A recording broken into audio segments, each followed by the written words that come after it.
ఇన్ని రకాలుగా చెప్పినా, ఎన్ని లాజికల్ ఆన్సర్స్ ఇచ్చినా, ఎన్ని విధాలుగా కన్విన్స్ చేయడానికి ప్రయత్నించినా, ఎన్ని రుజువులు చూపినా నిద్ర నటించేవాడు ఒప్పుకోడు, నిద్రపోతున్నోడు మేల్కుంటాడు. ఈరోజు సమాజంలో రెండు రకాల ప్రజలు ఉన్నారు. నిద్ర నటిస్తున్నోళ్ళు ఉన్నారు, పాపం నిజంగా అమాయకంగా నిద్రపోతున్నోళ్ళు ఉన్నారు. నిద్ర నటించే వాళ్ళలో కొందరికి, నిద్రపోతున్న వాళ్ళందరికీ కూడా మేలుకొల్పు కలగాలి అంటే దేవుని వాక్యము ప్రకటించడంతో పాటు దైవ శక్తి కూడా కార్యరూపం దాల్చాలి. దేవుని వాక్యం ప్రబలమై వ్యాపించడంతో పాటు దైవ శక్తి కూడా నిరూపితం కావాలి. ఆ విధంగా భక్తులు ప్రార్థన చేసి దేవునికి అనుసంధానమై సిద్ధపడాలి. అప్పుడే అన్య సమాజంలో చైతన్యం కలుగుతుంది.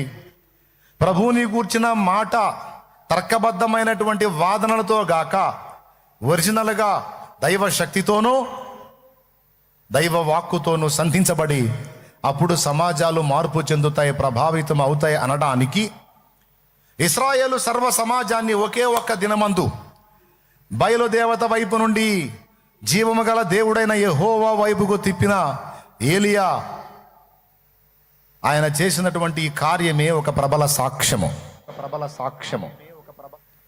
ఏమన్నా అర్థమైందని నేను చెప్పింది? అంతకుముందు చాలామంది ప్రవక్తలు వాదించారు, బయలు కాదు దేవుడు, యెహోవాయే దేవుడు, మన పితరులను ఇన్ని విధాలుగా సేవ్ చేసుకొచ్చిన వాడు ఆయన గురించి ఎన్ని రకాలుగా చెప్పినా ఇశ్రాయేలుకి ఎక్కలా. ఎందుకంటే యెజబెలు రాణి, అహాబు రాజు, ఈ రాజు రాణి 450 మంది ప్రవక్తలను ఏర్పరచుకుని బయలుకు ఆలయాలు కట్టించి, బలిపీఠాలు కట్టించి బయలుకు మొక్కమని ఇశ్రాయేలు సర్వ సమాజంలో ఈ బయలు దేవతారాధన తీసుకొచ్చారు.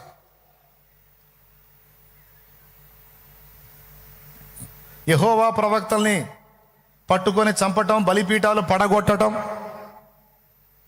ఒక రకంగా చెప్పాలంటే అసలు మమ్మల్ని రాజు రాణిగా చేసింది బయలుదేవుడే, యెహోవా కాదు. యెహోవా బలహీనుడైన దేవుడు, శక్తిహీనుడైన దేవుడు అని రుజువు చేయటానికి యెహోవా బలిపీఠాలు పడగొట్టారు, ప్రవక్తల్ని ఖడ్గము చేత చంపించారు. చివరికి యెహోవా ప్రవక్తలకు ఏ గతి పట్టిందంటే గుహలలో దాక్కొని ప్రాణాలు కాపాడుకునే పరిస్థితి వచ్చింది. అర్థమైందా? అప్పుడు ఇశ్రాయేలు సర్వ సమాజానికి ఏమర్థమైందంటే వీళ్ళ దగ్గర ఒక జాడ్యం ఉంది. ఎప్పుడు కూడా మన క్రైస్తవుల్లో కూడా కొంతమంది సరైనటువంటి వాక్య పునాది లేనటువంటి ఆఫ్ నాలెడ్జ్ క్రిస్టియానిటీ ఒకటి ఉంది మన క్రైస్తవ్యంలో కూడా. వాళ్ళు దీవించబడకుండా అన్యులు దీవించబడుతుంటే ఎందుకు మనం దీవించబడట్లేదు, మన లోటుపాట్లేంటి, మనం దేవునికి కనెక్ట్ అయ్యి సరిదిద్దుకొని ముందుకెళ్దామని ఆలోచించకుండా అన్యులు బాగా ఆశీర్వదించబడుతున్నారంటే మన యేసు ప్రభు కంటే అన్య దైవాలు గొప్పవేమన్న భ్రమలోకి వెళ్ళిపోయి వాటిని ఫాలో అవుతున్నటువంటి స్థితిలో కొంతమంది ఉన్నారు. అయినా క్రైస్తవులకి, క్రీస్తు బిడ్డలకి, దేవుని బిడ్డలకి కంగారేం లేదు. ఎందుకంటే యేసు ప్రభుని కాదని పోయినోడు ఎక్కడ మనశ్శాంతిగా ఉండలేడు. పక్కా చెప్తా నేను, యేసు ప్రభుని కాదని పోయినోడు ఎక్కడా ప్రశాంతంగా ఉండడు, మనశ్శాంతిగా ఉండడు, ఆనందంగా ఉండడు, క్లారిటీగా ఉండడు, నిత్య జీవాన్ని పొందడు. ఎందుకంటే ఇంతకు మించిన పరిపూర్ణుడు ఏడున్నాడమ్మా? ఉంటే కదా అక్కడ ఎంజాయ్ చేయడానికి, ఆనందించడానికి. లేడు. కానీ కొంతమంది ఇతరులు, అన్యులు అల్పమైన ఆశీర్వాదాలు పొందుతుంటే అరే మనం పొందలేకపోతున్నామని అన్య ఆచారాలు కొన్ని క్రైస్తవ్యంలో తీసుకొచ్చి వాస్తులని, జాతకాలని, ఏమండి పేరుకి దేవుని బిడ్డ తాబేలు ఉంగరం పెట్టుకొని తిరుగుతుంటాడు. ఇదేంది నాయన తాబేలు ఉంగరం ఏంది నాయన పెట్టుకుంటే మంచిదంట? ఏం మంచిదంట? తాబేలు మంచిదంట. పేరుకి క్రైస్తవుడు కుబేర కుంజి అని ఇంట్లో పెట్టుకుంటాడు. ఎంతో తెలుసా? 9,999 రూపాయలు మాత్రమే కుబేర కుంజి. ఇది మీ ఇంట్లో ఉంటే ధన సమృద్ధి, ధనాధిపతి కుబేరుడు. కుబేర కుంజి అంటే తాళం చెయ్యి. కాబట్టి కుబేర కుంజి అనేది మీ బీరువాలో పెట్టుకోండి. మీకెందుకు? మీకు కోట్లు వచ్చేస్తే లోకుల సొమ్మంతా మీకే వచ్చిందని ఈ మాటలు చెబితే అబ్బా ఇదేందో బుక్ చేయండి మనకు కూడా. ఎంతో కాదండి, వాస్తవంగా 8,000 రూపాయలు. కానీ ఇది మీ సౌకర్యం కోసం 6,999 రూపాయలకు మాత్రమే మీకు లభించను. కుబేర కుంజి మీ ఇళ్లలో పెట్టుకోండి, లోకుల సొమ్మంతా మీకే వచ్చింది. కుబేర కుంజి. ఉద్యోగం రావట్లేదా? వ్యాపారంలో నష్టం వస్తుందా? అనుకున్నది జరగట్లేదా? ఆశలు తీరట్లేదా? మీ అమ్మాయికి ఇంకా పెళ్లి కాలేదా? కుజదోషం ఉందా? అట్లయితే మీకు తప్పనిసరిగా కావాలి కుబేర కుంజి.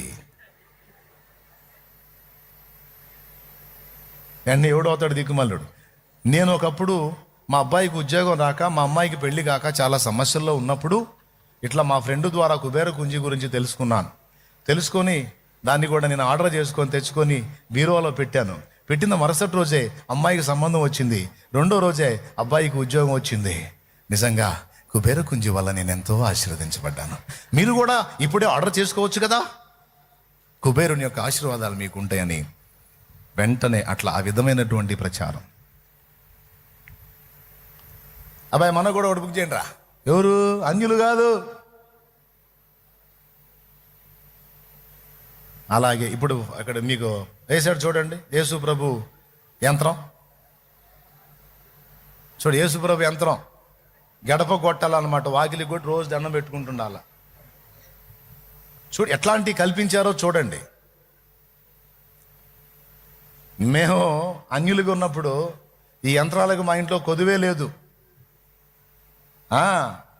డబ్బులు ఉండవు కానీ యంత్రాలు మాత్రం సమృద్ధిగా ఉంటాయి. మళ్ళీ ఒక్కొక్క యంత్రం 5,000, అప్పట్లోనే 7,000, 10,000, 2,000, 4,000 యంత్రాలకి మా సొమ్మంతా పోయింది. ఈరోజు కూడా అమాయకపు క్రైస్తవులు, ఆశోదోళ్ళు కొంతమంది ఉన్నారు.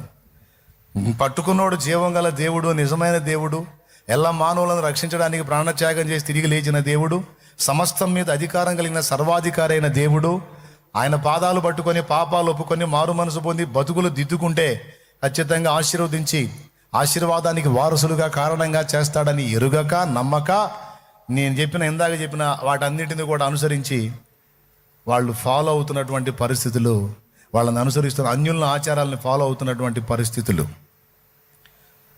నేను క్రైస్తవుడు యేసుప్రభుని నమ్ముకుంటాడు, గుట్టుగా పోయి వాస్తు అడుగు వస్తాడు, వాస్తు సిద్ధాంతం తెచ్చుకుంటాడు. మా ఇంట్లో ఏ మూల పెరిగిందో చూడయ్యా అని. వాస్తు ప్రకారం 8 దేవతలు, తూర్పు, పడమర, ఉత్తర, దక్షిణ 4 దిక్కులు, ఈశాన్య, ఆగ్నేయ, వాయువ్య, నైరుతి 4 దిక్కులు, మొత్తం 8 దిక్కులు. 8 దిక్కుల్ని పాలించే వాళ్ళని అష్టదిక్పాలకులు అంటారు. అంటే 8 దిక్కులకు 8 దేవతలు ఉన్నారు. గృహస్థు కట్టేటప్పుడు తూర్పు, పడమర, ఉత్తర, దక్షిణాలు, ఈశాన్య, ఆగ్నేయ, వాయువ్య, నైరుతి దిక్కులు అన్నిటిని కూడా జాగ్రత్తగా చూసుకొని కట్టాలి. ఏ మూల పెరగకూడదు, ఏ మూల పెరగాలి, ఎక్కడ బరువు ఉండకూడదు, ఎక్కడ బరువు ఉండాలి, ఇవన్నీ జాగ్రత్తగా చూసుకోకపోతే ఆ దిక్కులో ఉన్నటువంటి దేవత కోపం వచ్చి మన ఇంట్లో దుష్ఫలితాలు వచ్చేటట్టు చేస్తారు. జాగ్రత్త అనే పునాది మీద పుట్టిందే వాస్తు. దీన్ని నమ్మి కొంతకాలం అట్ల గొల్లయ్యాం, సొమ్మంత అట్టబోగొట్టుకున్నాం మేమే. మాదైతే ఇంకా కామెడీ. ఇంట్లో గొడవ అయితే చాలు, టేబుల్ పట్టండ్రా, టేప్ పట్టండ్రా అని ఆ మూల గొలవటం, ఈ మూల గొలవటం, ఏదో ఒకటి పాలు కొట్టుకొని కూర్చోవటం.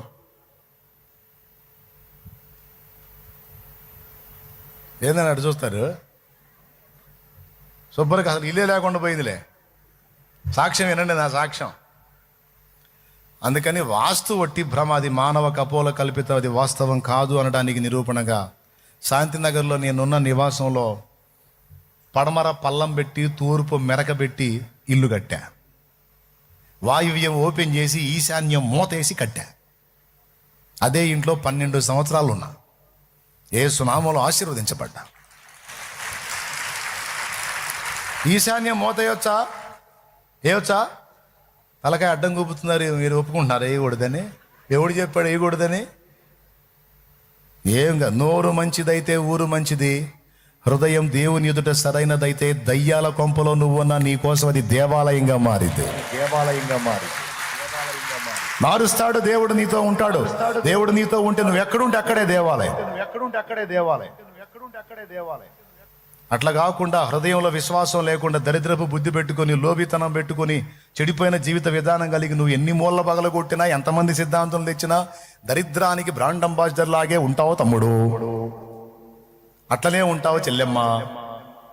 కాబట్టి మారాల్సింది వాస్తు ఇంట్లో పరిస్థితులు కాదమ్మా, హృదయమో బ్రతుకు. ఆ బాబతోళ్ళు ఎవరో తగిలారు ఈరోజు, అందుకే ఈ మాటలు మాట్లాడుతున్నాడు దేవుడు, జాగ్రత్త. ఆ పిచ్చోళ్ళు ఎవరో ఉన్నారు ఇక్కడ కూర్చున్న వాళ్ళలో. నీకు మండితే లేచి వెళ్ళిపో, ఇంక మళ్ళీ కనపడకు, ప్రాబ్లం లేదు. కాదు, ఇది చెప్పేది కరెక్ట్ అనిపిస్తే కూర్చో ప్రశాంతంగా విను. దేవునికి స్తోత్రం. చెప్పండి, 2 చేతులే చెప్పండి, మీ పని అయిపోయినట్టుంది.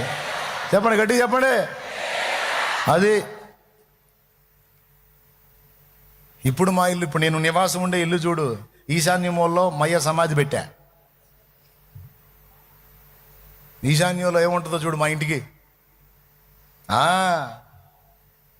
దక్షిణ సరిహద్దు డౌన్ చేసి రేకులు షెడ్ వేసి, ఉత్తరం సరిహద్దు మీద దైవజనులు వస్తే వాళ్ళకి, ఎవరన్నా ఇబ్బందికరమైన స్థితిలో వస్తే వాళ్ళకి సరిపోయినట్టు ఒక బిల్డింగ్ ఏర్పాటు చేశా. దక్షిణం కంటే ఉత్తరం ఎత్తు పెట్టి దాన్ని తీసుకొచ్చి సిద్ధాంతికాన్ని చూపించండి. మెంటలెక్కి బయటికి పోతే అప్పుడు అడగండి.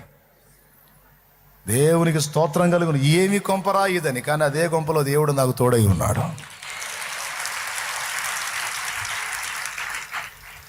నా ఇష్టం, నా సౌకర్యం. ఏ మూలైనా మూసేస్తా, ఏ మూలైనా ఓపెన్ చేస్తా. నేను చెప్పేది కహానియా, కళ్ళ ముందు సాక్ష్యం ఉంది చూడండి. ఏముంది? ఉత్తరపు సరిహద్దులో ఎత్తైంది గట్టి దక్షిణాన పల్లం పెడతాడా ఎవరైనా? షాలేం రాజు పెట్టాడు, చూసుకో. ఓకే. ఒకసారి తూర్పు సరిహద్దు మీద గట్టి నైరుతి వైపుకి జరగొచ్చా? పొర్రపాటును కూడా జరగకూడదు. కానీ జరిగి చూపించా నేను. మళ్ళీ పక్కన ఇంకొకటి ఏర్పాటు చేశాం దైవజనుల కోసం. వాస్తు లేదు. 8 దిక్కులకు 8 మంది కాదు, అన్ని దిక్కులకు ఒక్కడే నా దేవుడు. ఆకాశ గగనాలను నీ జేనతో కొలిచితివి, ఆకాశ గగనాలను నీ జేనతో కొలిచితివి,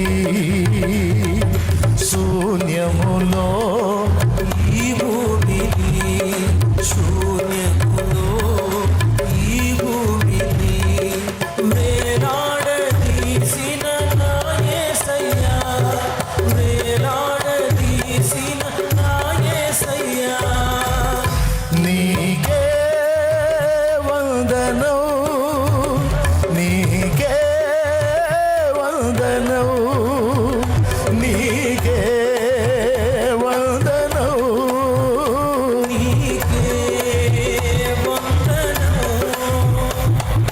నజరేయుడా నా యేసయ్యా, ఎన్ని యుగాలకైనా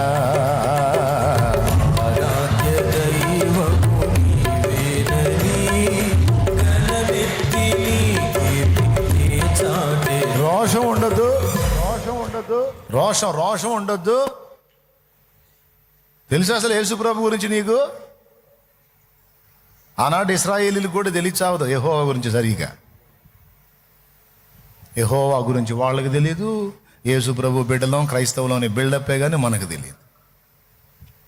మనలో చాలామందికి తెలియదు. దేవుడి కృపలు నాకు తెలుసులే, మీలో కూడా చాలామందికి తెలుసు. తెలియని వాళ్ళకి చెప్తున్నాను. మంత్రగాళ్ళకి భయపడతారు, వాస్తుకు భయపడతారు, గ్రహ దోషాలంటే భయపడతారు, రాశి ఫలాలు చూసుకుంటారు. చూసుకో పెందలాడిపోదు కానీ చూసుకో. ఒక నిజ క్రైస్తవుడు, సత్క్రైస్తవుడు వీటిని టచ్ కూడా చేయడు, లెక్క కూడా చేయడు. ఒక్కటే, నేను నా దేవుడు ఒక్కడు నాకు తోడై ఉంటే నాకు ఎదురు ఉండదు. దేవుడు నన్ను విసర్జిస్తే నేనేం చేసి కూడా ముందుకెళ్ళలేననే ఒక్క బుద్ధి తెలిసి ఉంటే తిరిగి ఉండదు. మంత్రాలను గనపరుస్తారు, మాంత్రికుల్ని గొప్పగా మాట్లాడుతుంటారు, దెయ్యాలను గొప్ప చేసి మాట్లాడుతుంటారు, వాస్తు తేడా అంటారు. ఏమంటే సైలెంట్గా ఇతరులు ఫాలో అయిన అన్ని ఆచారాలు. ఎందుకంటే వాళ్ళని చూసి ఈ పునాదులు లేనివాళ్ళు. ఇప్పుడు ఈ లైవ్లో వీక్షించే వాళ్ళు ఎవరన్నా వినేవాళ్ళు కూడా మండిపోతుంటుంది. ఇదే శాలేమన్నా ఏదో మన బాధలు మనం పడుతున్నాం, ఎందుకు ఆయన వాక్యం చెప్పుకోక. లైవ్లో వాళ్ళు కానీ ఇక్కడ కూర్చున్న వాళ్ళు కానీ ఇదే ఎందుకు ఏదో తిప్పలు పడుతున్నాను. నేను ఊరుకోను, ముసుగు లాగుతా అంతే. నేను విశ్వాసులు ముసుగు లాగుతా, అన్యుల ముసుగు కూడా లాగుతా. నేను ఇందాక చెప్పిన విషయాలు కొంతమంది ఉన్మాదులకి, మత పిచ్చగాళ్ళకి పెట్రోల్ పోసినట్టు ఉంటుంది. అర్థమైందా? ఈయన్ని జావ కొట్టాలరా, దరిద్రం వదిలిపోయింది, ఈడు ఒక్కడు పోతే పీడ వదిలిపోయింది అని. ఓరే పిచ్చోడు, నేను ఒక్కడు కాదు రో, నాలాంటి సరుకు చాలా 100 మందికి పైన రెడీ అయి ఉన్నారు. తయారు చేసుకున్నాడు దేవుడే మానవుడు. శాలేం రాజు గళం ఒక్కటి మౌనం అయిపోతే ఇక గళాలు లేవా? వందలాది రెడీ అయి ఉన్నాయి, ఏం ప్రాబ్లం లేదు. ఎందుకంటే జీవితం స్థిరం కాదు కదా. అందుకని నేను ఏది చేసినా నా ఒక్కడితో వదిలిపెట్టును. ఏ పనైనా అంతే. ఇప్పుడు తబలా కొట్టేవాళ్ళు ఉన్నారు, ఎంతవరకు జీవితాలు తెలియవు కదా. అందుకని ఆ ఫీల్డ్కి ఒకడు కాకుండా 2, 3, 4 రెడీగా ఉంటారు. అట్లా ఇందులో ఉన్న ప్రతి ఫీల్డ్, సౌండ్ ఇంజనీరింగ్ ఉంది, 4, 5 రెడీ అయి ఉంటారు. కెమెరా ఉంది, 4, 5 ఉంటారు. ఏ ఫీల్డ్లో కూడా ఒకడు లేకపోతే పని ఆగే ప్రసక్తి ఉండదు, అది జరుగుతానే ఉంటుంది. ఆఖరికి వేదిక కూడా ఒకడు ఆగిపోతే ఈ వేదిక ఆగిపోదు, అనేకులు మాట్లాడుతూ ఉంటారు. అందుకే నేను అనేక మందికి వేదికనిచ్చేది. నేనే రాజు, నేనే మంత్రి అనే డైలాగ్ మనకు ఉండదు. నా బిడ్డలు కూడా రెడీ కావాలి. ఎస్, ఓకేనా? అంటే వాళ్ళకి ఆశ కూడా లేకుండా చేస్తున్నా. నన్ను ఏదన్నా చేసినా ఆగిపోయేది కాదు. ఇది యేసయ్య రగిలించిన ఉజ్జీవం. ఏమంటారు?